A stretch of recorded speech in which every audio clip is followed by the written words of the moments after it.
Welcome to Therapy Sessions Cutting Toxic Family Ties. My name is Dr. Sherry Campbell, and I'm your host. I am a leading expert in the niche of toxic family abuse, and although my show cannot substitute for therapy, it is a survivor-based show. In me, you're not only going to get an expert, but you're also going to get a survivor, as I have also survived toxic family abuse.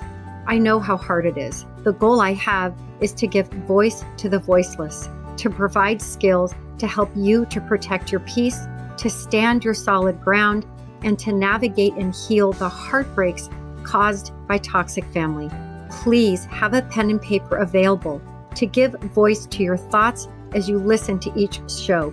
Thank you for joining me. Thank you for your bravery. So let the healing begin. Welcome back, everyone, to Therapy Sessions Cutting Toxic Family Ties. I have Dr. Nicki Monti with us today. And did I say all of that correctly? You did. Woo! You can just call me Nicki, though. Okay. You know, I'm Dr. Sherry. So Dr. Nicki, her publicist sent her information to me, and I was like, wow, this woman has a story and a half. And I would say that it all kind of starts from family trauma, and she's got a new book out right now, and she's been on the Kardashians. She's kind of been everywhere. So Dr. Nicki, welcome to Therapy Sessions, and tell us all about you. Give us a little, who's Dr. Nicki? Yeah, it's all about me. It's a big conversation. I did a soft launch of the books, which is called The Divine Traumedy of Nicki Joy. It gives you, a true grime tale. So right there you have it.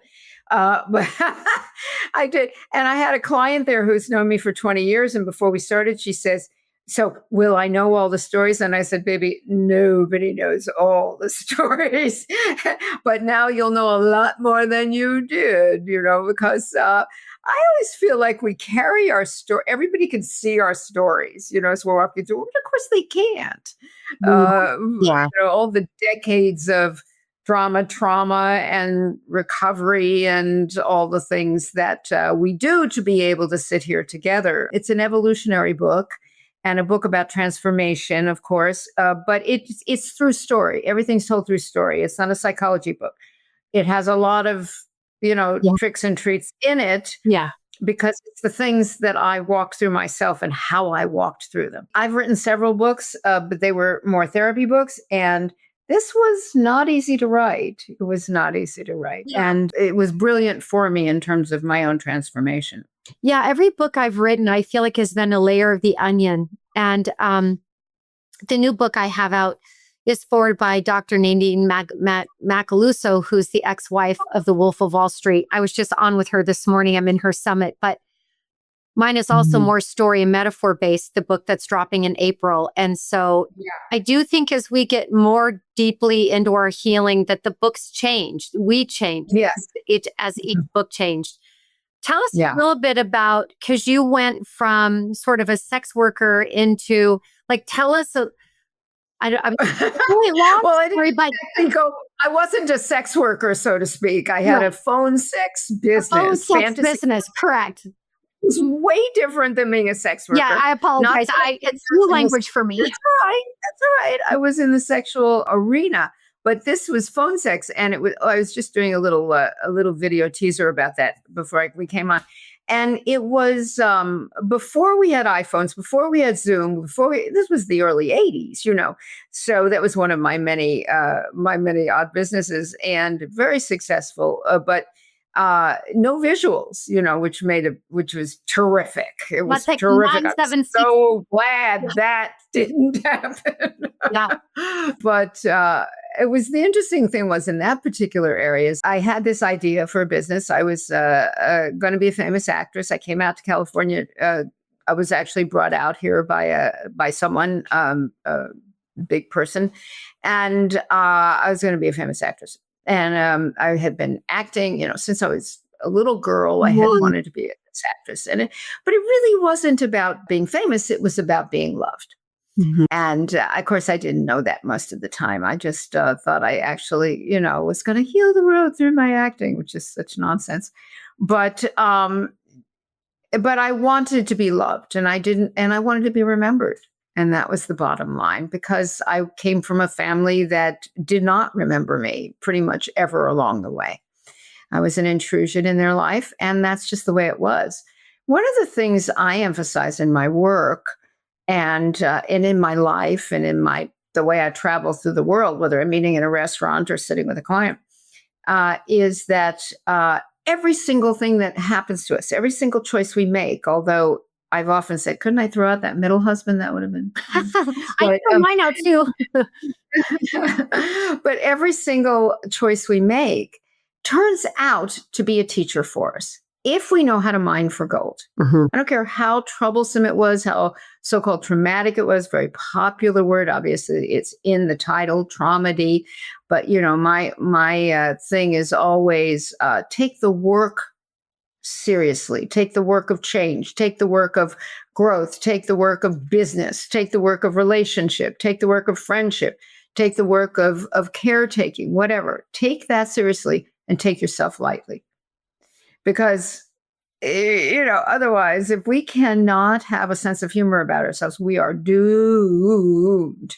We are And that is doomed. not- And I really think humor is such a huge part of it. I have a whole part of my social media where it's a Sunday fun day, and my stories are always about making light of the things. And I believe that we're all here taking life classes.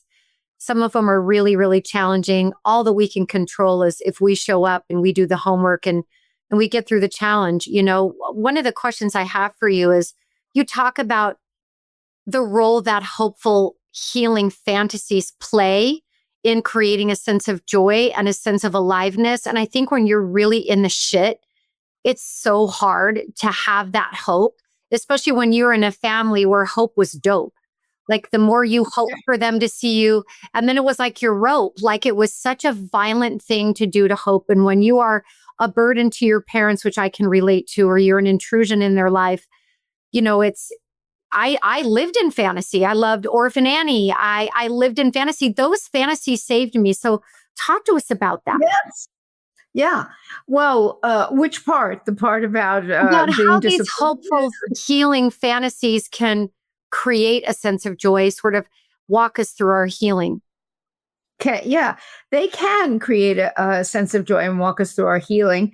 I want to be clear, though, that my version of what healing is that all healing is a change of perspective. Mm-hmm. We can't change the stories. The stories are the stories. We have our way of telling them. I tell them in an amused way some of the time. I cry some of the time. I pound my fist on the table some of the time, depends on my mood. But the truth is that it's our relationship to the stories that's important. How I see what happened. And I know that, it's the old thing. You four different people stand on four different street corners and there's an accident in the middle of the street and they're going to tell four different stories. And they're all going to be the truth. Mm-hmm. All going to be the truth as they see it. So as long as we're trying to claim responsibility for our part of everything, and the choices we make, it's a choice to live in the doldrums. Oh, yeah. The glass is always half full. It cannot be half empty if it's not half full. It's an impossibility. Mm-hmm. Yeah. So which part are you choosing to look at, Yeah. I think healing kind of goes through phases. I think that when you're really in the challenge part, you can have your really down times, your hateful moments and all of those things. But I do think as we continue to travel forward and we're less limbic, and we're get a little bit more to the prefrontal, that's when we're empowered the most. But I think there's such value too in just being in the shit when you need to be in it, because you can't change your perspective. But I do think that we have a choice to wallow or not. And I think That's right. there's been times that I've wallowed and I didn't know I was there. And then I realized, like, why am I still here? Am I still here? Yeah, absolutely. Well, yes, there is this choice we have. I think reviewing the past or telling the truth about the past, recognizing, a lot of people, well, I don't want to go to Dr. Nicki because she likes to talk about, history. Well, when I talk about history, I don't really, there's only 7 to 10 stories. So your story's not going to be unique, but the details are unique to you, but not so much. But what we really want to figure out is what launched this pattern that you're in, Mhm. and how do you perpetuate your pattern? So there's some people who make a life out of, a banquet out of wallowing. I feel bad for that. And it annoys me too, but I feel bad for it. And I feel bad for it when I have done it, Mhm. temporarily. But I Mhm. have people come in a lot and I'll say, well, what's going on? Why are you making this choice? You have three choices here in this relationship, right? You can stay in it the way you're in it and complain forever. That's a choice. Mhm. You can shift your relationship to this relationship, or you can leave the relationship. Mhm. I, I mean, here, which door are you going to pick, right? And a lot of people pick door number one. Mhm. No, I'm going to just stay here and complain, so that you never have to take responsibility for your own life. Mhm. And I think that we will choose a familiar attachment over an unfamiliar future. And I think that when we do that, there's so many attachment issues that draw that, you're replicating generational trauma or whatever. And I do think that we tend to choose hands down a familiar attachment to an unfamiliar future. And I think people can get stuck there. At least I have a bandwidth to tolerating unhappiness for too long. But I do think there are people that are addicted to it. I can say that in my family, my toxic family, they're very addicted to their Oscar worthy winning performances of being a victim. And it's always, it's never a truth. It's always a trick. And they love the stories. And that is what made them so self-centered to me. Could be no growth if you are addicted to always being a victim. The one who's playing the victim is always the perpetrator. It's never the real victim. So it's like Absolutely. learning. You have That's to right. learn to leave these relationships. You have to be willing to educate yourself. Before I left, it took me 4.5 decades to get untethered from my toxic family. And I do think that things just change in midlife in a lot of ways, especially for women. Our hormones are changing and we have a lot less tolerance for bullshit. But I also think in our 40s, we have a major DNA update. And I think we really get more into manhood and womanhood.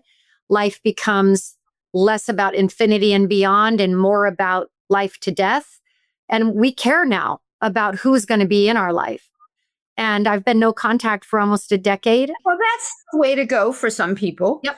I have found that, I mean, if people continue to do toxic, if parents or family or whoever it is continues to exhibit toxic behavior, and you plug into that behavior, and they keep, demeaning or diminishing or criticizing or whatever that form is for them, then it's good to cut it off. I think that's less common than more common. I think that, that the change in us can change what happens when they're with us. It may not change what they do anywhere else, but it will change to some degree what they do with us. We don't have to make that choice.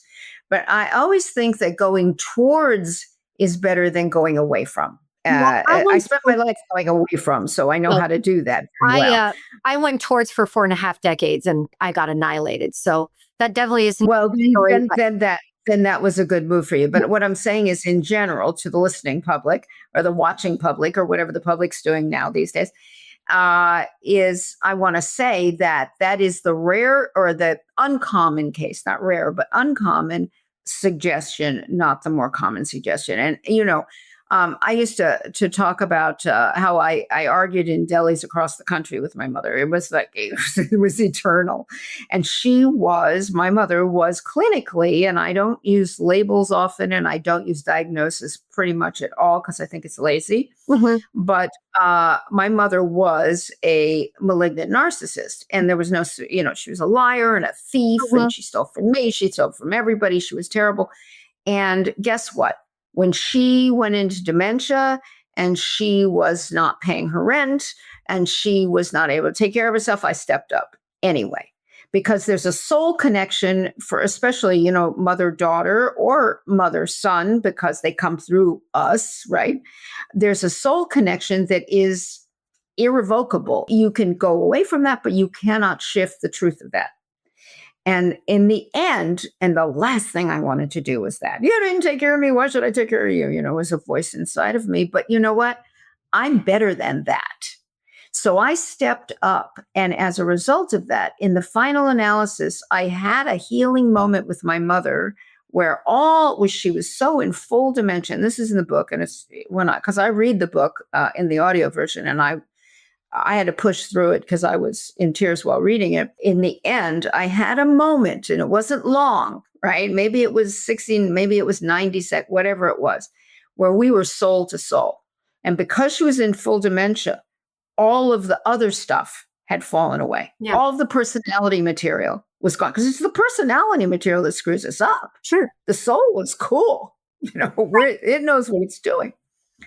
So we had this moment, and I wouldn't trade that for anything. In those moments, and believe me, I was there in the institution, not because I wanted to be, but because circumstances put me there at that moment, and then I chose to go. I was didn't have work, doing something else. So I said, I guess I better go to see my mother. She's been calling for me, apparently, So I went to see her, and it was extraordinary. And it was an extraordinary moment. And everything went away for both of us. That was the drama and the trauma. And we had a moment of purity, because we come in with purity. We don't come in without information. There's no tabula rasa, but we come in with purity. And then we start throwing pieces of ourselves away in order to survive our early life and then our later life, from my point of view. So I'm glad for all the trouble and drama, and I'm glad for all the triumph. And I celebrate both sides of it at this point. You're a youngster right now. You may get to this later. I'm 54. I'm not that young. But what I will tell you is I think that you're a lot younger than me. And I'm just saying. Well, you look when I was your age, I was where you are. Yeah, well, and I didn't choose to see my dad at his death. His last words to me were a physical threat to harm me and put me in a hospital. So I think that two things can be true at once. I think your story is very valid, but there are, and my listeners are pretty much made up of people who are in the rare circumstance and who have not had any choice but to protect themselves from somebody who is actually soulless, at least in personality. So it's the best thing I ever did for myself. They're ego-driven. Nobody's soulless. They're ego-driven. I would say soulless from my experience of them, but we each have our own experience. If they have a soul, they were not in touch with it at all, and it was not expressed or shared. Well, and I know that all these things are generational. There's epigenetics that are passed down. So your parents, my parents, came from their own, of course, crazy. We did, but I don't think that it's an excuse for abuse. And I think that I agree. We all have a duty. And I think that lots of things can be true at once. Just because I didn't go see my dad does not mean I don't have a love for him. But absolutely, I'm not going to put myself in a dangerous situation. So there are so many ways. No, we're not arguing. We're in agreement. I agree with you. I said in your case.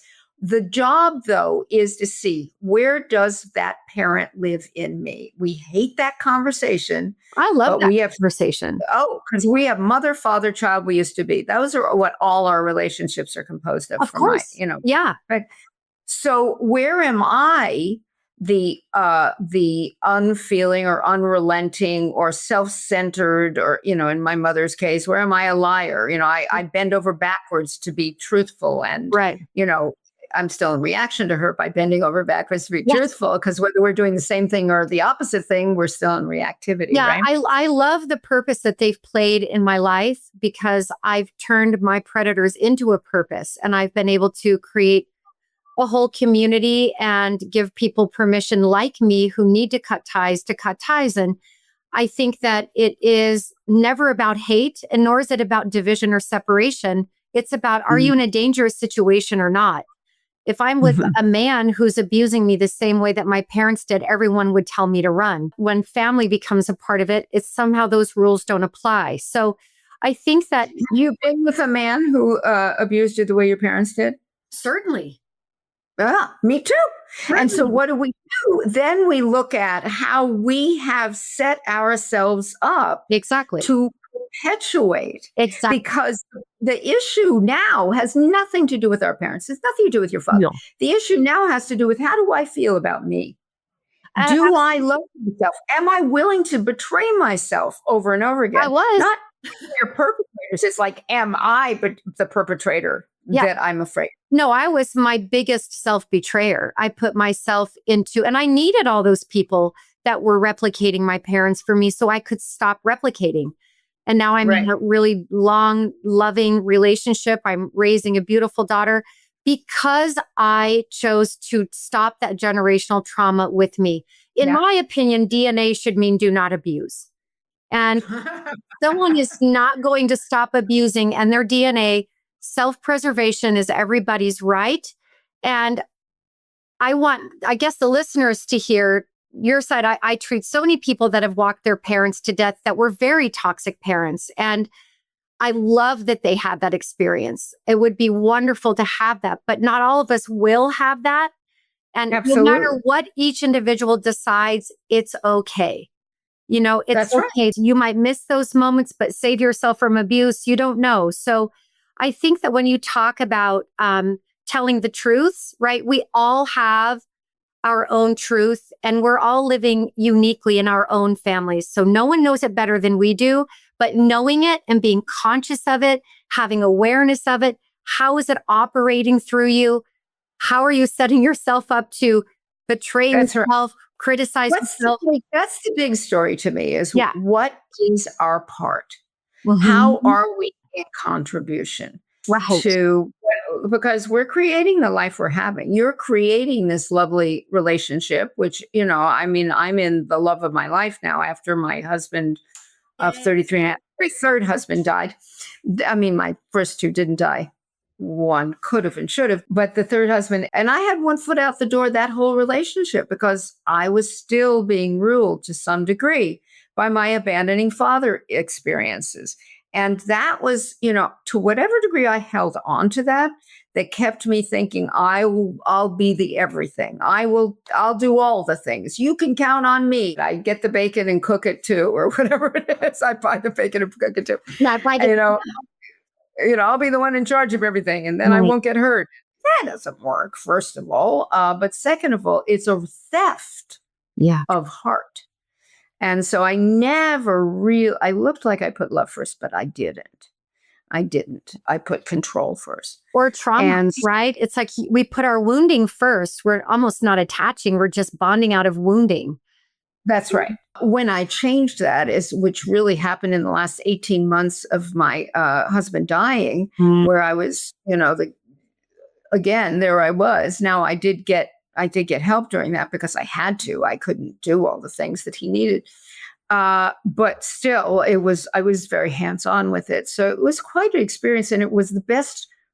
It was the best. Our relationship was the best it had ever been during that time. Oh. I was in total service to him without expectation because I had lived in a lot of expectation. Everybody was going to make up. I didn't really know this consciously, but everybody was going to make up for the early pain I had. Mm. You were going to this conversation was going to make up for that. It's just crazy.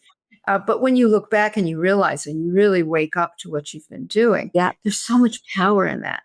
And I so much want empowerment for us all, not in the, get what you mean, I want what I need. No, but in the, I am okay. No matter what you think of me, no matter what you think of me today, I'm okay. If I tell you something terrible about me and you go, oh my, that's the worst that I've ever heard. I mean, you wouldn't do that because you've been there. But I'm like, oh, gee, I'm okay. You have the right to have that opinion. That's okay right. with me. That's right. I feel like society is missing tolerance anymore. I think disagreeing is a beautiful thing. I think that we are each different. We're each a unique fingerprint in this world. And I think everyone's perspective is important anymore with cancel culture. It's like, no, I'm right, you're wrong. It doesn't have to be that way. I think that two things can always be true at once. And one of the things that I think of is when you're talking is, there is a part of letting go of the heat. Like I always say, my parents are accountable for what they did to me, but it's my work now. It's mine now. I didn't want them to give it to me, but it's mine now. And I'm really passionate about self-responsibility, living, Me too. living Me. consciously, living in awareness of what is my emotional location? Where do I need to set a boundary? Where would my opinion be helpful or necessary? When do I need to shut up? Like when we can let go of they did this, they did this, they did this, and we get into like, yes, they did, but it's my responsibility now. Right. How am Right. I going to handle it today in a way that Right. I can love me? Right. I think it's so important to try to be someone you can. And you. I can love me and I can love you. I can love you. Because I can love me, I can love you. I can Right. afford to love you because I love me. Yeah. In fact, I look at no contact as, my mom didn't want me in her life. I am really being very respectful of that wish of hers to not be there. If I constantly try to force myself in like I did for 45 years, I mean, she might not say that out loud because that doesn't look good on the shiny billboard of her image. But the bottom line is my no contact is very respectful of her desire to not have me around. So but I'm not really caring about her. I'm only caring about you at the, in this moment, your conversation I'm in. And it sounds like for you, you made a great choice. And like I said, if it continues to go on, I remember one time my mom it was so rare, but she was coming to California for whatever reason, supposedly to see me, but I don't think so. Whatever reason she was coming from New York. And she was still up and about and doing all the things she does or did. And so I said to her, you're welcome to stay at my house, Mom, but I'll have no drinking here while you're here. Yeah, good boundary. Yeah. And she said, well, that's ridiculous. She was, but in the later years, she also started to sound like a gangster for some strange reason I could never quite fathom. My husband used to say, why does she talk like a gangster? And I said, I do not know. It's my mother. She's nutty. All the histrionics of a narcissist. They have all kinds of personalities, right? Yes, all kinds of person. So she said, well, that's crazy. I said, maybe so. I'm happy to spend time with you. We can, but you cannot bring. Yes. There will be no liquor in my house. Yeah. Now I have other people. I'm a recovered person. My husband was a recovered person. My partner now is a recovered. But I don't. If you drink like a whatever person, you should live and be well. Come drink. But I'm not going to feed my alcoholic mother alcohol. No. Yeah. I said you can stay here, alcohol free, or you can go where you want. She chose the hotel. So I was good with that. And I said, I will respect your boundaries. That describes the entire relationship. She would always choose herself over relationship. And certainly over the relationship with me. Well, especially over her children. I think like I did an interview once with Jack Canfield. He's so amazing. I love Jack. And he shared a story with me on our episode on his show that his mom was an alcoholic. And I'm so glad you brought that up because I think so many, my mom has no alcoholism. She's just raw dog and cool. I always think, damn, there's not even that excuse. I know. I'm like, is there any mental illness we could like just give like not just me, Could you be an alcoholic? So then it'd be like some sort of excuse, right? But Jack also set a very similar boundary on his mom that if you're drinking, don't call here. I won't answer. And those boundaries are so important because I think the greatest attachment that we have to have in a obviously a non-narcissistic way, but we have to treat ourselves like we are our own children at some point and take care of ourselves, right? In the ways that we never were. And if she's going to come be an alcoholic at your house, that answer's just no. And if you want to choose the hotel, okay, par for the course. Enjoy your drinks tonight. I'm good with that. I'm good with that. That's right. We have to have boundaries for ourselves. Now, I wasn't saying to her, you can never drink again. I was just saying, don't drink in front of me. You're not drinking at my house or with me. Exactly. Same with Jack. He's like, when you're sober, I love you. I love talking to you. But if you're going to be drinking, we're not having a conversation. Yeah. And listen, there's a lot of ways that we have today, and we've always had different ways, but ways of numbing ourselves out. So we don't have to tell ourselves the truth. So the person we look in the mirror doesn't scare us. I've been talking about something that I named emotional dysmorphia. And Ah, there is so much of that tell us emotional about dysmorphia. that. Tell us about We look at ourselves and we don't see our true voice. We don't see our true self. We see ourselves as incapable. There's some version. It's sort of adjacent to imposter syndrome, but it's much more gritty, right? So we don't see our capacity. We don't see our vibration. We don't see the light that lives within us. We don't see our value. We see we're not good enough, we're not doing it well enough, and I'm pretending so everybody thinks I am, but underneath it I'm just not. I'm ugly, I'm emotionally ugly, I'm that. spiritually ugly, I'm physically ugly. It just goes on and on and on.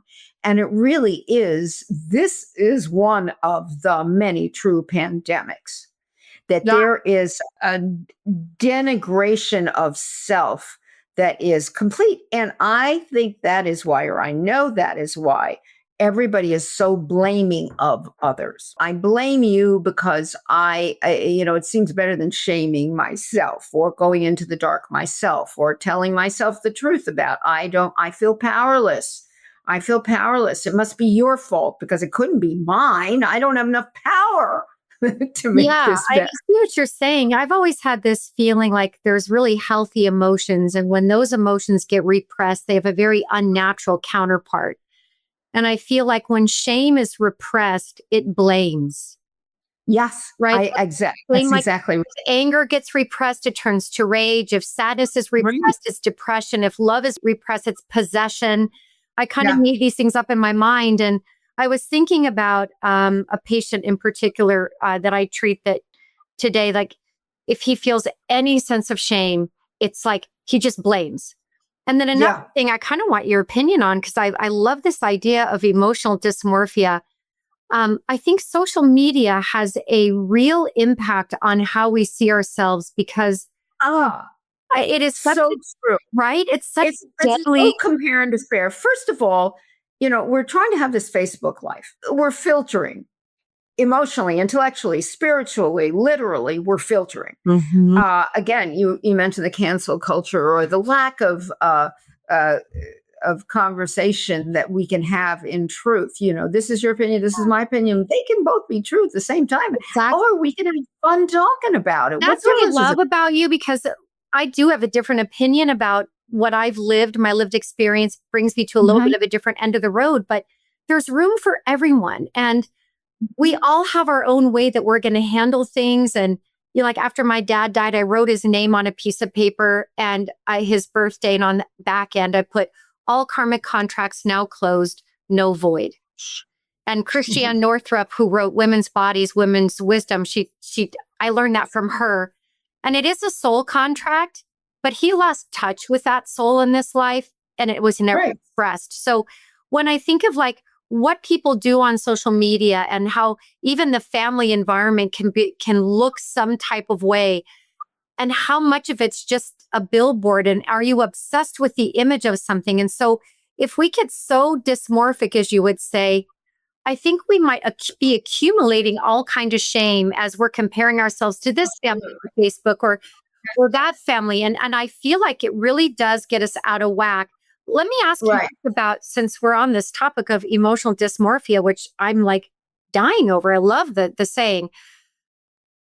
I think growing up under really twisted parents for whatever dynamics that their trauma gave them, right?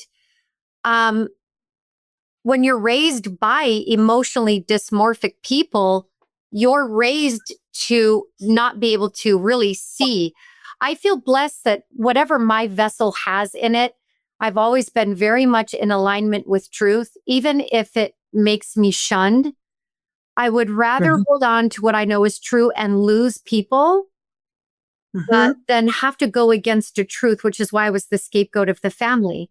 Right. And you Mhm. talk a lot about I'm just so blessed and so thankful that I was able to hold on to truth even throughout the years. I created great distance. I tried everything. I tried low contact. I tried moving states. I thought maybe Yeah, me too. it's better if I Me did too. that. Like I just did all the things to try and stay connected. I think no contact should be your very last option. And Yeah. honestly, I don't think But this.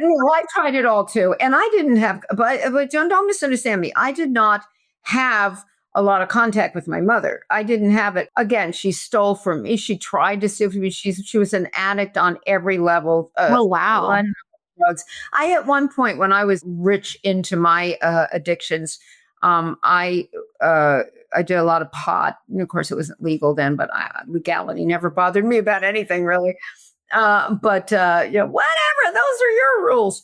Um, but I thought, well, my mother's, such a drunk, and I'll never be a drunk. Of course, I turned into drunk, but so I'll never do that. But maybe if I introduce her to pot, she'll drink less. Yeah, look at that. So We tried everything. Like we really so I do. introduced her to pot, and of course, she did both. She did not slip down Like, on the God dirty. dang, why did I do that? Yeah. Yeah, I love It was so crazy. Monty. But we didn't. We were always on opposite sides of the conversation. We were not. Mhm. We didn't have a conversation. She was I just. just couldn't heal connected to the drip of that poison. I couldn't. It Yeah. was so hard for me to become unemotionally dysmorphic if I had her perspective drowning me all the time and trying to Yeah. control me or mold me or whatever. And I just think when I think of social media now and I look at how family is portrayed in social media and all these photos are filtered and nothing's really Yeah. real anymore. And I think, like you say, that we need to speak the truths that we're the most afraid of, right? And this was the thing that made me want to interview you the most, because so often we try to hang our hat on like forgiveness because that looks really good to society, or we hang our hat on always trying because this looks good to society. And sometimes forgiveness just isn't the proper equation for the situation that you're in. If I don't really understand too much about the word forgiveness. I think what I've always said about forgiveness is it's an evolutionary process. You don't try, if you say, oh, I forgive you, about 30 seconds later, you're taking it back anyway, if you think you know what that means. well, it got me And more abused actually. So well, huh? it got me more abused. The more I forgave, No, I don't hang with forgiveness. I If I'm in a place where I feel free yeah. of the fury and the shame and the complaint and all of those things, I realize I'm in a place of, uh, um, just freedom from reactivity. I'm much more interested in freedom from reactivity because they say in the East Coast, if it's hysterical, it's historical. So if the bigger the reaction, Yeah. the older the material that the reaction is standing on the shoulders. So I am not that interested personally because I've always been kind of, peripheral and like you, very interested in truth. That was a react. It's like my mother was late to everything, right? She was hours late to everything. So I was so prompt. If you're not 15 minutes early, you're late. I was like that dogmatically for years. So it was the same thing with my mother's lies. I went the opposite way. So Yes. that's just my personality. But isn't that is kind of a gift? Like for me, yes. yes, I can relate to you. So I Okay. don't hang with forgiveness either, because if No. it doesn't I make just sense don't know to what me. it means. I think it's has religious origins, I, and I'm spiritual and inclusive. but I I'm love not what really. you said about it's freedom from reactivity, right? And Yeah, yeah, I love the way that you stated that. I like to relinquish things. I like to move on, and I like to accept things as they are. Like yeah. I had to accept my parents for the abusers that they were. We all took a life class together spiritually. As much as I wanted them not to ditch and I wanted them to do their homework and I wanted them to show Yeah. me believe me. And once I relinquished that and I let it go and I thought, I have to care about my vessel, what kind of student of the light I am and how That's I'm going right. to pass these classes. And That's that is what set me free from reactivity. I love that, Dr. Nikki. I love how you've framed that. I want to say this, the thing about the feeling stuff, feelings are of a piece. Yeah. They don't know they're good and bad, right? Right. So, because what I always say is if feelings had brains, they'd be thoughts. They have no brains. They just hang out together like a little family inside. So if you push down the fury, the faith is going to go with it. If you push away the depression, or instead of going towards what's underneath depression, which is, anyway, that's a whole other story, you're going to lose the joy. Feelings are our vivacity. They're our libidinous life flow. They Yes, give us the warmth of the body and they do. the joy of today and all of that. That's what Yeah. feelings do. Well, We as women have a natural ability, assuming that we're in our feminine as opposed to being masculinized, which I spent plenty of time being. I did. But, then being inclusive now, all inclusive, that we have an ability to live in the layers of ourself. Mhm. There's a poet that says, Kuntz, his name is, and he says, live in the layers, not in the litter, and I've Yes, always believed that. love that. And so there's this thing about living in the sadness and the joy and the fear and the longing and the lust and all the things at one time.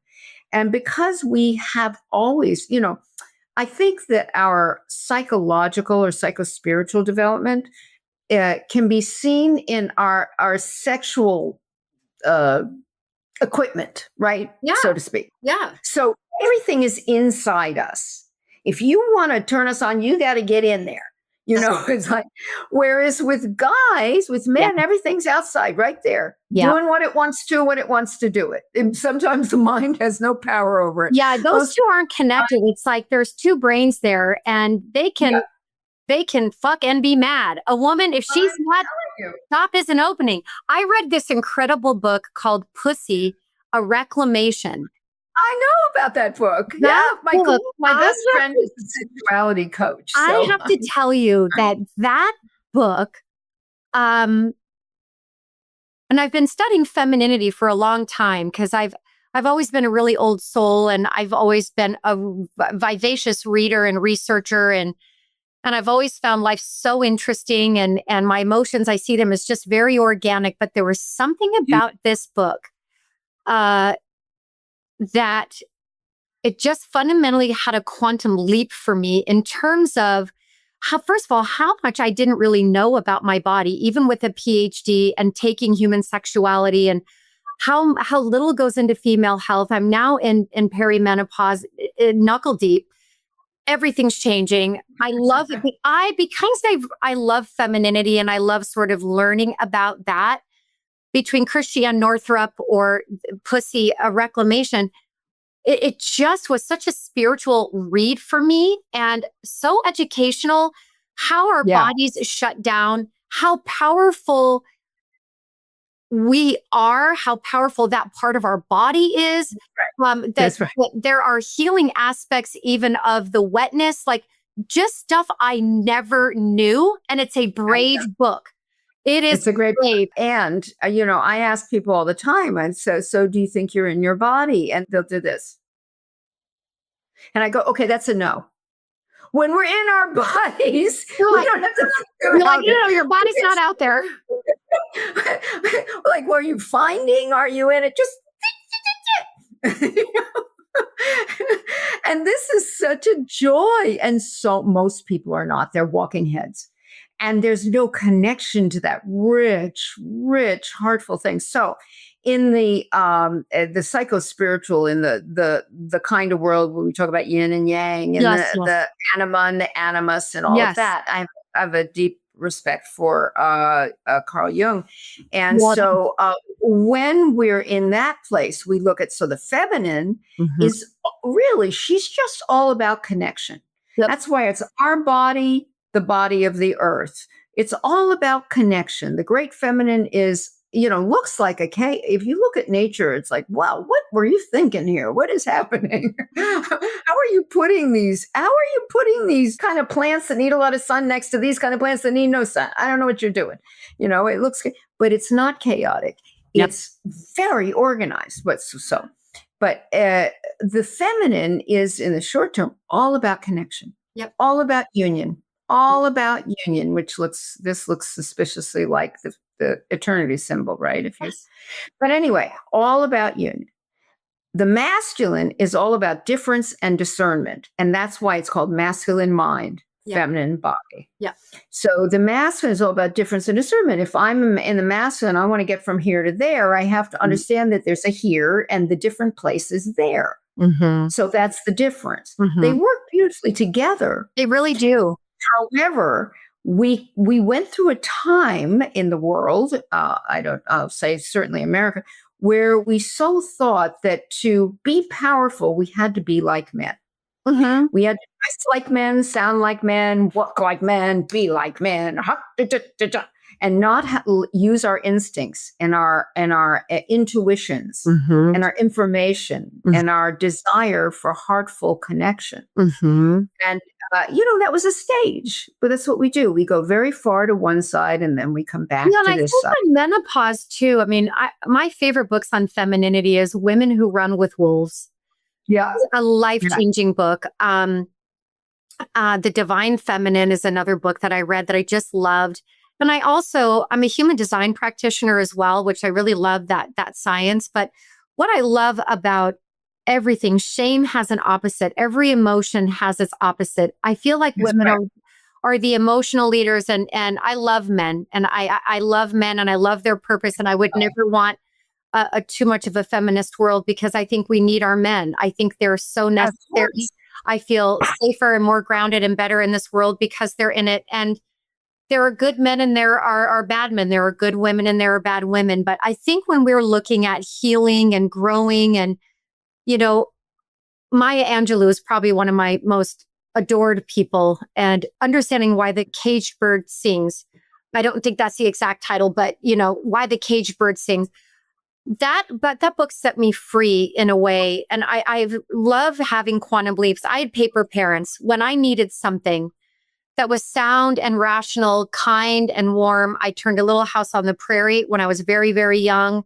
Then I had Annie and Pippi Longstocking were superheroes for me. And then as I got older, I really started falling totally in love with opposites. On the other side of love is fear, right? And that when things are good, that too shall pass. And when things are challenging, that too shall pass, right? And I think when you're going through family traumas, and we're two women that have come out of that trauma and we've become self-responsible. And I always say, I didn't come from my mother. I came through her. She was my vessel, my portal.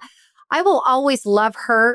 And I will always love her. I don't like her, but I will always love her, because this life I've been able to embrace as a divine opportunity to break that cycle and to not ever let it go past me, at least in my part of this family. And I feel like that is so true to who you are. And so true. And I love, meeting another woman who's very much like this. I never knew this could happen, but what happened while Conrad was dying and all of that, and I was working so heavily, and I'd started my book at that point because he was the sort of the impetus for the book being written. But this one changed voice a lot in the last 4 years. But anyway, I never thought I could actually change and start a new story entirely. And I have actually started I kept all the good pieces. And my partner now, we've been together 4 years, and his wife died 6 months before my husband, and which sounded dreadful to me. I'm going to meet somebody and we're going to sit around talking about dead people. It's not fun. Yuck. But it's been great. Well, especially for me, he's been spending 4 years reading my book. He says, yes, and I have been reading about her dead husband for 4 years. Oh, God. He's really beautiful. Right. Yeah. He's an extraordinary person. I got well enough and discovered self-esteem enough and cured my emotional dysmorphia, except when I didn't, those moments. We have those moments, right? We have those moments, you're going along a smooth road and suddenly this pothole you didn't see coming. But I have actually changed my story totally. I have a different relationship. And I've always looked like I was doing fine. That's the thing. I was that person. Since I was a little girl, I was that person. Yeah. My mother was a great teacher. And did I want to learn that? I spent 11 years in boarding school, And I hated that for a long, long time. I thought, oh, I'm a piece. They send me away. And it's true. Well, it is. Then It's a the form of abandonment. Yeah.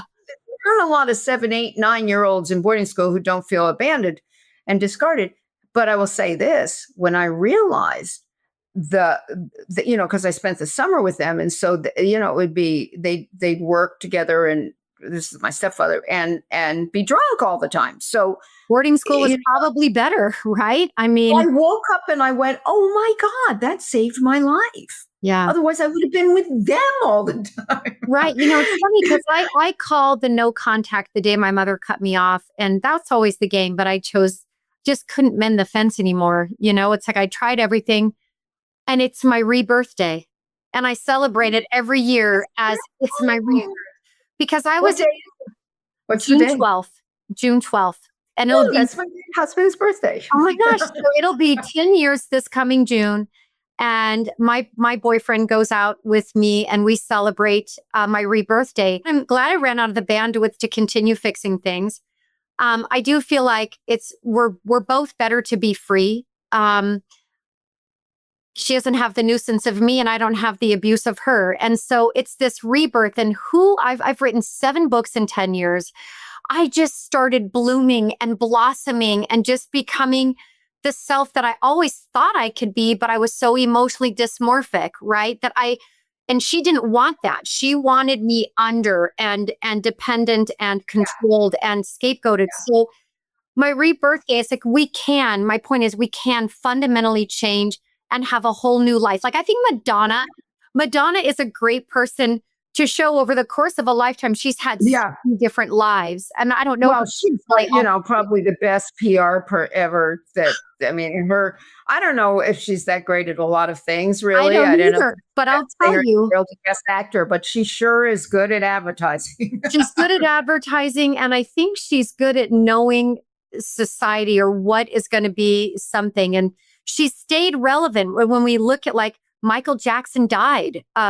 Elvis died. Like, I think if you get so much light, it can almost burn you alive. And I think I started Michael Jackson, just as a side note, Michael Jackson was a pedophile, textbook puer, an eternal youth, and they usually die early because they don't connect. And I think that family, I'm just judging here from the outside. I think it was all very sick. Even Britney Spears today, it's just such a sad story. And it shows like so much of our trauma, it starts at the seed. It starts at who brought us here and how we go through it. And I think, you and I get to be examples of managing that light and letting the vessel nurture instead of burn alive. Right. Radiance was the word I was looking at that couldn't, yes, the radiance. I love the word radiance. Yes. Because that is to me, what we're going for in the healing. Yes. And I think it has to be psycho-spiritual. I think without I've always loved Jung and I love Maslow and there just has to be a spiritual component. There's such a bigger reason that we're here than just being, like you said, head walking, right? So I think it's so inspiring. Your story's inspiring. You're inspiring. As are you, as is yours. Thank you. Thank you. And I just think what I love about bringing people on that are new for me is everybody is going to see something in themselves in these episodes, right?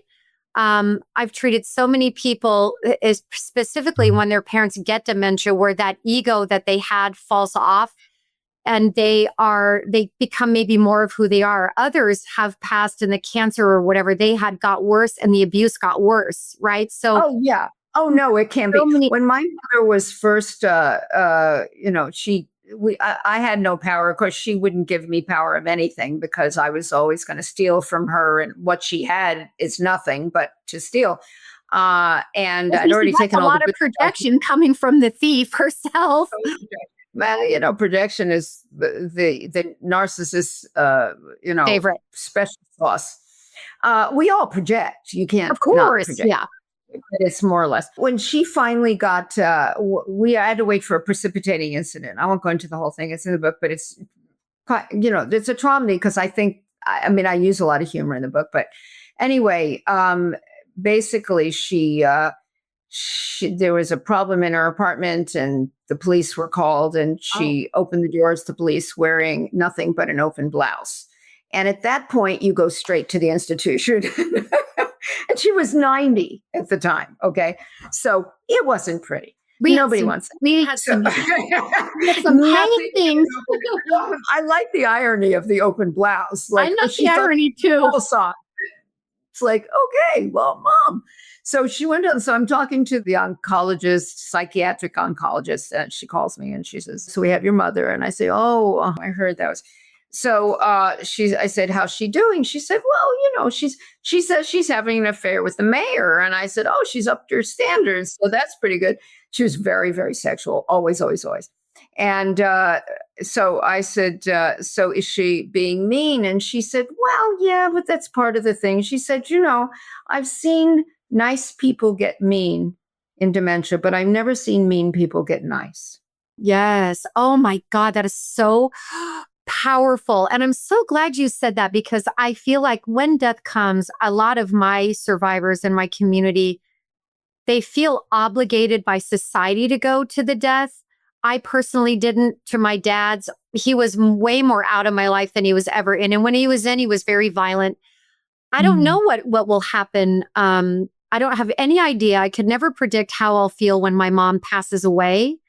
That's so brilliant that you just said that, because we do not know. We I make all don't these. know. And I didn't We even just, know with my dad. All I know is I thought my body was telling me that that is a dangerous situation.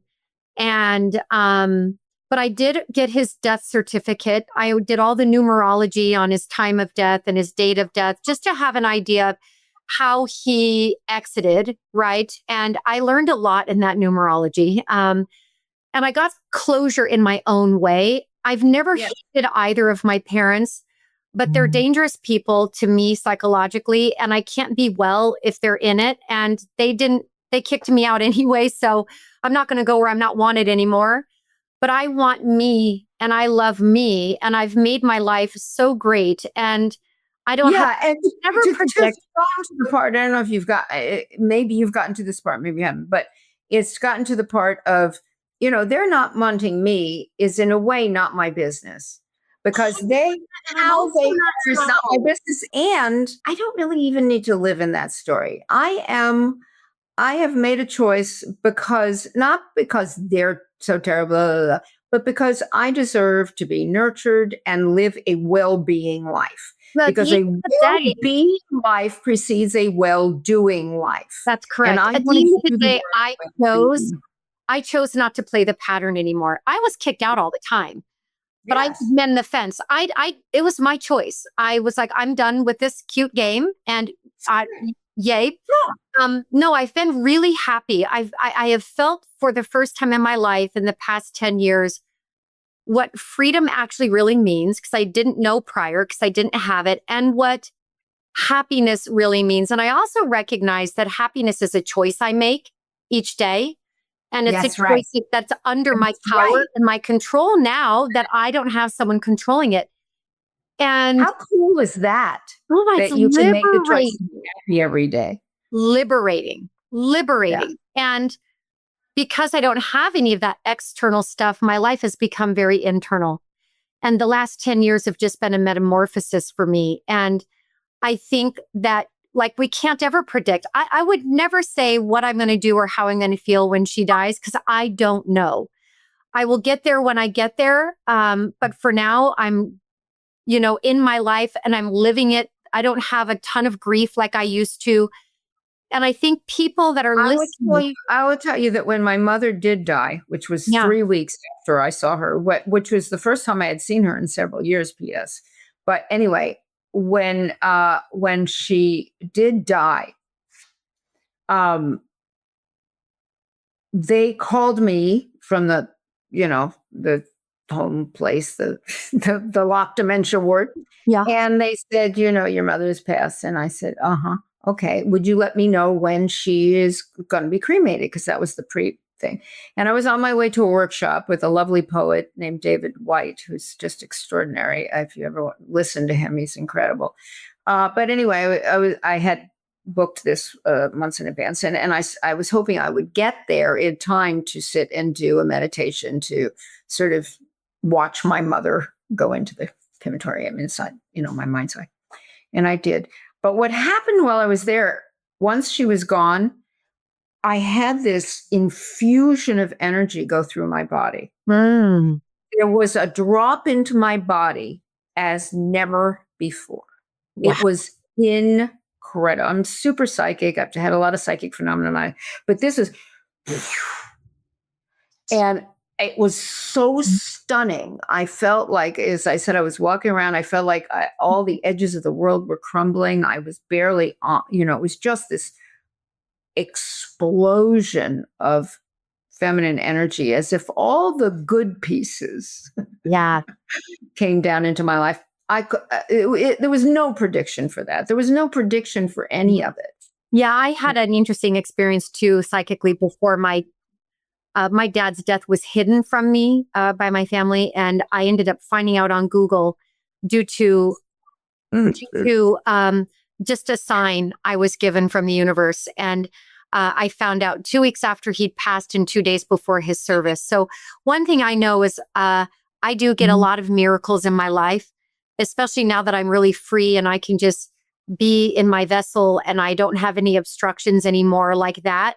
And I knew, so the truth will always come out. We will always have some experience, but I think that healing, and your book is going to change lives. And I love that there's humor. I actually cannot wait to read it. And we've actually run over a little bit. I know. I see that. Well, when you go through the book, and if if there's certain things you want, I would love to be back with you, Joy. I would love to have you back, because I like these really above board conversations where people can see two people have a difference of opinion and love each other more by the end of the session, because there's too much fighting and chaos in our universe right now and division. And I just love you. And I think you're incredible. And I would absolutely love to have you back on it. I'm booked out till the end of the year. Yes, we'll do it again. I just adore you. So what would you leave? Let's leave the listeners with the thought from Dr. Nicki today. Today, this is going to be so cliche, it's almost going to make people throw up in their mouth, but this is my truth. Today is the most precious day of your life. The most precious day of your life. And live it as if that's so. It may have disappointment. It may have grumpiness. It may have whatever, anger. I don't know. It doesn't make it less precious. Remember yourself today. Remember yourself, your whole self. It's all beautiful. Oh, I love it. No other words need to be said. So to my following, thank you for joining Nicki and I today. We will absolutely have her back on. This was a phenomenal, beautiful, evolving conversation. And we told hard truths today. And we did. We did. And it was beautiful. And I adore. I love how feminine and ambient it was. One moment we were here, then we were over here. No, I love that about women. I love that about women. I do too. And this was a beautiful conversation. It's going to help so many people. Remember yourself today. And to my beautiful brave hearts, until next week, be well and take care of you. Well, brave hearts, that concludes our amazing therapy session for the day. Please sign up on my email list at drsherrycampbell.com so that you can be in touch with me and see what's going on in terms of what I'm offering soon, what books are coming out, etc. Talk to you in a couple of weeks.